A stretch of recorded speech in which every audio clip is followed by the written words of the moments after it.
Quando Titus, filho de Vespasiano, faleceu, suas últimas palavras foram que algo errado havia acontecido, e que se arrependeu antes da sua morte. Seria a destruição do templo. Ele foi pessoalmente constatar sobre o evento. O interessante é que os dois episódios ocorreram no mesmo dia com um intervalo de 10 anos. De acordo com relatos da época, naqueles 2 dias de agosto do ano de 79 o Vesúvio entrou em erupção, após quase 900 anos de inatividade, lançando na atmosfera toneladas de lava, rochas vulcânicas e gás sulfúrico, altamente tóxico, a uma proporção de 1,5 milhão de toneladas por segundo.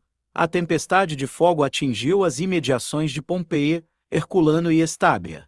Sendo que as 2 primeiras foram completamente destruídas, estima-se que 16 mil pessoas morreram, 2 mil das quais dentro de Pompeia. A energia térmica liberada durante a erupção, considerada uma das mais catastróficas de todos os tempos, foi milhares de vezes maior do que a decorrente da bomba atômica jogada sobre Hiroshima. Estima-se que 16 mil pessoas morreram, 2 mil das quais dentro de Pompeia. A energia térmica liberada durante a erupção, considerada uma das mais catastróficas de todos os tempos, foi milhares de vezes maior do que a decorrente da bomba atômica jogada sobre Hiroshima. Um judeu desconhecido foi o autor do mais antigo depoimento que chegou até nós sobre a tempestade de fogo provocada pelo Vesúvio, escrito apenas 1 ano depois de sua ocorrência. No mais tardar em agosto de 80, o depoimento está no 4º livro dos Libri Sibilini. Para o autor, assim como para muitos outros judeus, não havia dúvida de que a catástrofe tinha sido um dos merecidos castigos que se abateram sobre os romanos por terem destruído o templo de Jerusalém e a maldade feita aos judeus. É verdade que Deus revela seus desígnios apenas para profetas, e não temos como saber com certeza que a destruição de Pompeia ocorreu devido à destruição do templo. Não obstante, a coincidência é tremenda e o judaísmo não acredita em coincidências. E pensemos no seguinte: coincidência ou não, a cidade de Pompeia foi nomeada em homenagem a um general que profanou o templo de Jerusalém. Lá foi também a capital das diversões e prazeres, independentemente do seu grau de moralidade, da elite romana. Quando foi soterrada em cinzas, muitos pensaram que os romanos já o esperavam, e viram a erupção como um castigo divino. Pompeia e Herculano. No dia da erupção, Pompeia em latim, Pompei, uma cidade na região da Campânia, vivia seu auge em meio à sociedade romana. A cidade, produtora de vinho e azeite, situava-se a 22 quilômetros a sudoeste da Baía de Nápoles, próxima ao vulcão Vesúvio, de 1.300 metros de altura. A cidade foi fundada pelo povo Ascol, de origem pelágica, talvez ainda antes da fundação de Roma, ficando nos séculos seguintes sob domínio grego e etrusco antes de ser conquistada pelo general romano Lúcio Cornélio, em 89 a.C. Situava-se às margens do mar, e isto, aliado ao fato de estar próxima à foz do rio Sarno, favorecia o comércio. Ao se tornar uma colônia romana, sob o nome de Colonia Coonio e Veneria Pompeianorum, transformou-se numa via importante para o transporte de bens e produtos que chegavam do mar e precisavam ser levados a Roma ou ao sul da Itália. A comercialização de água, vinho e da agricultura também se tornou fator importante para a cidade. Naquele agosto do ano 79 havia em Pompeia cerca de 20 mil pessoas. Além da elite romana, que lá possuía luxuosas mansões, viviam na cidade mercadores, artesãos e agricultores, que exploravam o rico solo da região. Achados arqueológicos revelam que também havia judeus vivendo em Pompeia. A segunda cidade totalmente destruída pela erupção, Herculano, situada a 8 quilômetros a sudoeste da Baía de Nápoles, havia sido construída entre 2 rios que desciam do Vesúvio. A cidade era o principal destino de veraneio dos ricos patrícios romanos.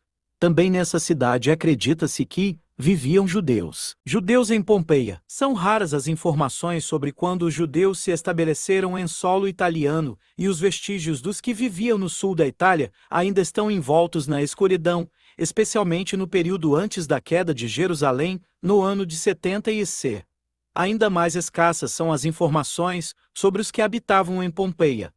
Mas sabemos que, mesmo antes da destruição do Templo de Jerusalém, por Tito, numerosos judeus já viviam em Roma, perto de Nápoles e em várias outras localidades da parte sul da península. A imigração judaica em direção ao ocidente teve início com a conquista do Oriente Médio por Alexandre, o Grande.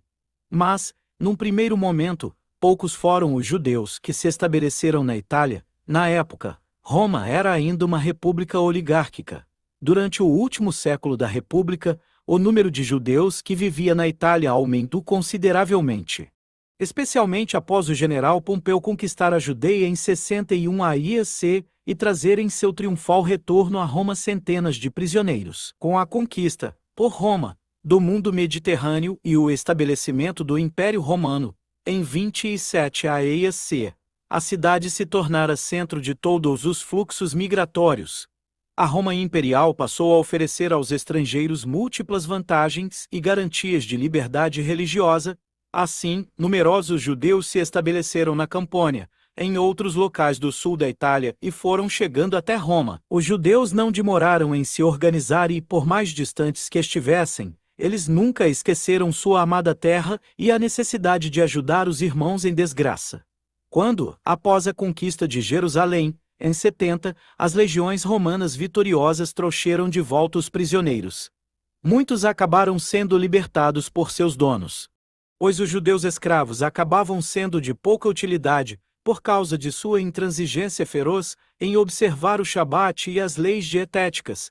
Assim, os prisioneiros são libertos. Com o aumento das relações com os países de Alemar, os comerciantes estrangeiros aumentavam sua permanência em Pompeia. No rastro das famílias ricas e aristocratas romanas, aumentava também o número de escravos de diversas origens, libertos de seus donos, conseguiam, de modo geral, ter sucesso graças à sua inteligência e habilidades, fundindo-se na vida social, política e econômica da cidade. Além de se tornarem parte integral e funcional de seu dia a dia, há evidências epigráficas suficientes, principalmente grafites, para mostrar que os judeus viveram em Pompeia e, também, em cidades vizinhas como Herculano e Estábia. Inscrições e grafites e alguns traços encontrados têm origem judaica.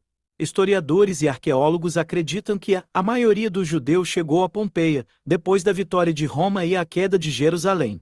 No ano de 70, tal hipótese é pelo fato de a maioria das descobertas arqueológicas revelar seus teites como libertos, escravos ou servos. Em Pompeia, além de um papel ativo na vida comercial, os judeus participavam na vida municipal da cidade.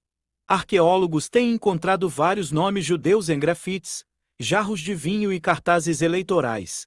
Jonas, Abner, Maria, por exemplo, cujo nome foi encontrado em jarros de vinho com inscrições em grego.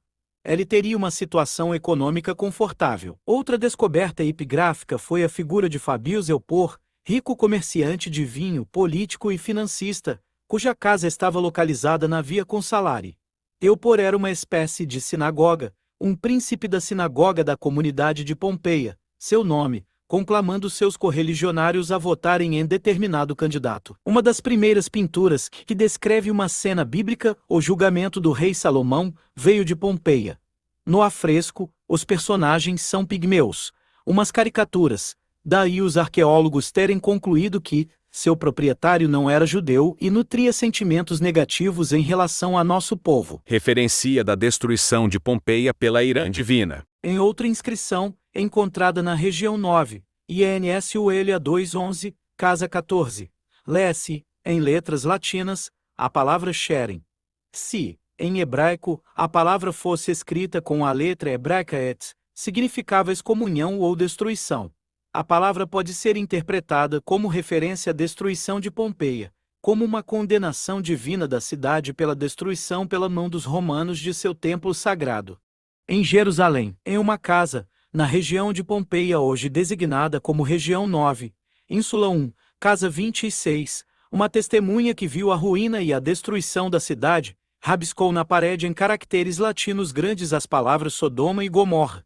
Aos olhos dessa testemunha ocular, o castigo divino sobre essas duas cidades bíblicas ecoou através da chuva de fogo que se abateu sobre Pompeia. Essa inscrição, quase imperceptível, encontrada em uma escavação do século XIX no local, e que hoje está no Museu Arqueológico de Nápoles, é considerada mais uma prova do fato de que havia judeus vivendo em Pompeia à época da tragédia. Reconstruindo a tragédia. Graças a relatos romanos e achados arqueológicos, os historiadores reconstruíram os 2 últimos dias de Pompeia e Herculano. Devemos muito do que se sabe ao relato feito por Plínio, o jovem, testemunha ocular do evento, em 2 cartas endereçadas ao historiador romano Tácito, escritas nos anos de 106 e 107. No dia da erupção, Plínio estava em Miseno, a 30 quilômetros de Pompeia, hospedado na casa de seu tio, Plínio, o Velho, autor da renomada obra Historia Naturalis, que estava na cidade como comandante da esquadra romana. O terror tomou conta da população e milhares fugiram em direção à praia. Alguns poucos milhares conseguiram se salvar. Relata Plínio, o jovem, em suas cartas. Dificilmente podíamos ver as coisas, parecia noite, como num lugar fechado e sem luz. Em Pompeia, a chuva de pedras já durava pelo menos 12 horas e, praticamente, toda a cidade estava soterrada embaixo de 20 metros de rochas incandescentes e cinzas. A escala da tragédia era apavorante. A população e as construções de Pompeia foram cobertas por 12 diferentes camadas de piroclastos, que totalizaram 25 metros de profundidade. A vida estava totalmente interrompida naquele que fora um dos mais ativos e esplêndidos centros romanos. A descoberta. Depois que as grossas camadas de cinzas cobriram Pompeia e Herculano, estas cidades foram abandonadas e esquecidas. Pompeia se manteve oculta por 1.600 anos, até ser reencontrada em 1649.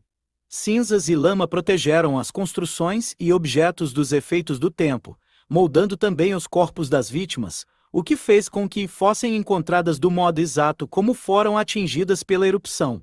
Desde então, as escavações possibilitam visão detalhada na vida de uma cidade dos tempos da Roma Antiga. Se gostar do assunto, curta e compartilha. Obrigado e até próxima.